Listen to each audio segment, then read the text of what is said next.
سورۃ الاخلاص کا صرف ایک دن کا وظیفہ آپ نے کرنا ہے اور انشاءاللہ آپ کو پوری زندگی پھر دولت کی پریشانی نہیں ہوگی۔ اگر آپ قرضوں میں ڈوبے ہوئے ہیں، تنگ دستی کے عالم میں اپنی زندگی گزار رہے ہیں اور نوبت یہاں تک پہنچ چکی ہے کہ آپ فاقوں تک آ چکے ہیں، ایک وقت کا کھانے کے لیے ہے اور دوسرے وقت کا آپ کو سوچنا پڑتا ہے کہ کہاں سے کیسے انتظام ہوگا، اور جب قرض دار آ کر دروازہ کھٹکھٹاتے ہیں آپ کو شرمندگی اٹھانی پڑتی ہے اور لوگوں کے سامنے شرمندہ ہونا پڑتا ہے، اور آپ کے پاس کوئی ایسے اسباب بھی نہیں ہیں کہ آپ اپنا قرض اتار سکیں۔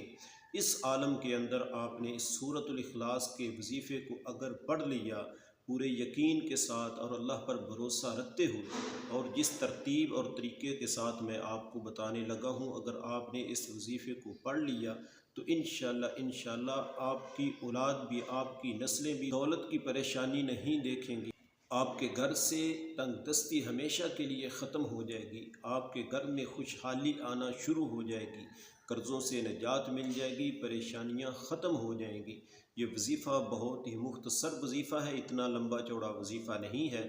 اس وظیفے کو آپ کسی بھی وقت کر سکتے ہیں، کسی نماز کے بعد کر سکتے ہیں، صبح کے وقت کر سکتے ہیں، شام کو یا رات کے کسی بھی پہر آپ اس وظیفے کو پڑھ سکتے ہیں،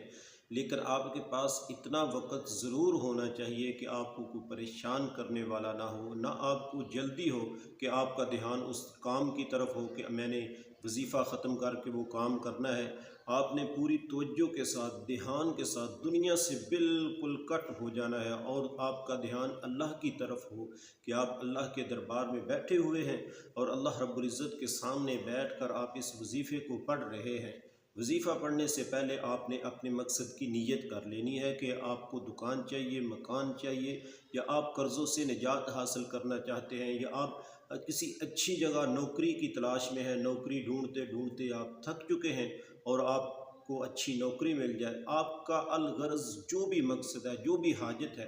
آپ نے اس کی نیت کرنی ہے، اور نیت کرنے کے بعد آپ نے سب سے پہلے حضور اقدس صلی اللہ علیہ وآلہ وسلم کی ذات پر درود پاک پڑھنا ہے۔ درود پاک آپ کوئی سا بھی پڑھ سکتے ہیں، لیکن میں آپ سے یہی عرض کروں گا کہ آپ نماز والا درود شریف، درود ابراہیمی پڑھیے گا، کیونکہ یہ سب سے افضل درود پاک ہے۔ درود پاک پڑھنے کے بعد آپ نے سب سے پہلے نمبر پر جو وظیفہ پڑھنا ہے وہ اللہ رب العزت کے دو صفاتی نام ہیں، یا رحمان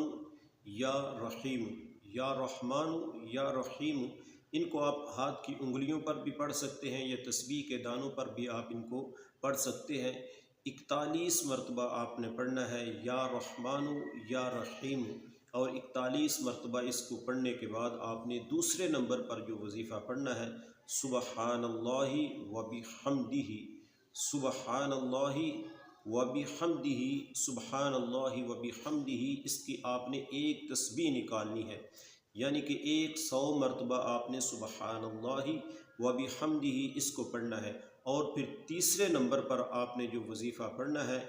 یا اللہ یا رزاق، یا اللہ یا رزاق، یا اللہ یا رزاق، اس کو بھی آپ نے 100 مرتبہ پڑھنا ہے، ایک تسبیح آپ نے اس کی بھی پڑھنی ہے۔ اور یا اللہ یا رزاق 100 مرتبہ پڑھنے کے بعد آپ نے سورۃ الاخلاص پڑھنی ہے۔ قرآن کریم کی چھوٹی سی صورت ہے، سب کو تقریباً زبانی یاد ہوتی ہے، ایک بار اس کی تلاوت سماعت فرما لیں۔ بسم اللہ الرحمن الرحیم، قل هو اللہ احد اللہ الصمد لم یلد ولم یولد ولم یکن لہ کفوا احد۔ اس صورت کو آپ نے بڑے پیار کے ساتھ، بڑے آرام کے ساتھ، بسم اللہ کے ساتھ آپ نے اس کو پڑھنا ہے، اور 101 مرتبہ آپ نے سورۃ الاخلاص کو پڑھنا ہے۔ 101 مرتبہ سورۃ الاخلاص پڑھنے کے بعد آپ نے پھر سے 11 مرتبہ درود پاک پڑھنا ہے۔ 11 مرتبہ درود پاک پڑھنے کے بعد آپ نے فوراً سجدے میں چلے جانا ہے، اور سجدے میں سر رکھ کر سب سے پہلے آپ نے ایک تسبیح پڑھنی ہے، استغفر اللہ، استغفر اللہ، استغفر اللہ۔ اس کو آپ نے 100 مرتبہ پڑھنا ہے، اور اس کے بعد آپ نے جس حاجت کے لیے، جس مقصد کے لیے آپ کی جو بھی ضرورت تھی، جو بھی پریشانی تھی، اس کے آپ چھٹکارا حاصل کرنا چاہتے تھے، اور آپ نے اب اس مقصد کے لیے اللہ رب العزت کی ذات سے دعا مانگنی ہے، اور گڑ گڑا کے رو کے عاجز بن کے سوالی بن کے منگتا بن کے، اور اس یقین کامل کے ساتھ کہ آپ اس کے سامنے سجدہ ریز ہیں، اس رب کے سامنے کہ جس کے پاس ساری کائنات کے خزانے موجود ہیں، عزت کے خزانے، دولت کے خزانے، شہرت کے خزانے آپ اس رب سے مانگ رہے ہیں۔ جب اس کامل یقین کے ساتھ مانگیں گے تو انشاءاللہ آپ کا جو بھی مقصد ہوگا وہ پورا ہوگا، اور آپ کی آنے والی نسلیں بھی خوشحال رہیں گی۔ رزق کی تنگی سے اللہ رب العزت کی ذات ان کو بچائے رکھیں گے، فاقوں سے بچائے رکھیں گے، آپ کے گھر کی حفاظت ہوگی، آپ کے کاروبار میں برکت ہوگی، کاروبار میں بندش ہے تو وہ انشاءاللہ ختم ہو جائے گی۔ دعا ہے کہ اللہ رب العزت کی ذات میرا سنانا، آپ کا سننا اپنی بارگاہ میں قبول و منظور فرمائے۔ آمین یا رب العالمین۔